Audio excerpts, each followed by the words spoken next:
Hi all. Actually இந்த video நான் ஏன் ஷேர் பண்ணுறேன்னா ஒரு அவேர்னஸ்க்காக தான். எங்கள் வீடியோவில் நடந்த இன்சிடெண்ட் எங்கள் ஸ்கூலில் இன்றைக்கி நடந்தது. ஒரு பையனுக்கு அவங்க பேரண்ட்ஸ் வந்து பூஸ்ட் ஜூஸ் பாட்டில் வாங்கி கொடுத்துருக்காங்க. அதில் வந்துட்டு பார்த்திங்கன்னா எக்ஸ்பைரி டேட் எல்லாமே 2027 தான். பட் மந்த்து வந்துட்டு 3 மந்த் ஆகிடுச்சு. ஸோ நம்ம சில பேர் வந்து எக்ஸ்பைரி டேட்டெல்லாம் நம்ம சரியாக செக் பண்ணாமல் தான் வாங்கி கொடுத்துருவோம். இதில் வந்து 5th மந்த்து இந்த ஜூஸோடைய எக்ஸ்பைரி டேட் போட்டிருக்காங்க. அப்போ தான் அது வந்திருக்கு. ஸோ அதை ஓப்பன் பண்ணி அவன் குடிச்சிருக்கான். அதில் ஏதோ கசப்பாக இருந்ததுனால அவங்க மேம் கிட்ட இன்ஃபார்ம் பண்ணியிருக்கான்.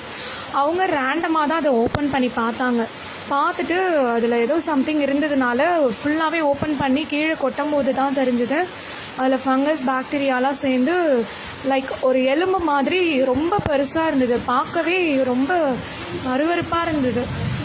அது ஆக்சுவலி ரொம்ப நாளாக அது இருந்திருக்கு.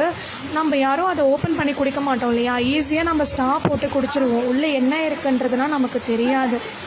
அவன் ஏதோ கசப்பாக இருக்குன்னு சொன்னதுனால இதை நாங்கள் பார்த்தோம். இல்லை அப்படின்னா அதை குடிச்சிருந்தானா கண்டிப்பாக அவனுக்கு ஃபுட் பாய்சன் இல்லை அதை விட கண்டிப்பாக சீரியஸாக ஏதாவது ஆயிருக்கும். ஸோ தயவு செஞ்சு பேரண்ட்ஸ் யாரும் வெளியில் ஜூஸ், மாசா, ஸ்ப்ரிட், 7up இந்த மாதிரி அவுட்டர் ஜூஸஸ் எதுவுமே வாங்கி கொடுக்காதீங்க. முடிஞ்ச அளவுக்கு ஃப்ரெஷ் ஜூஸ் போட்டு பசங்களுக்கு கொடுத்து விடுங்க.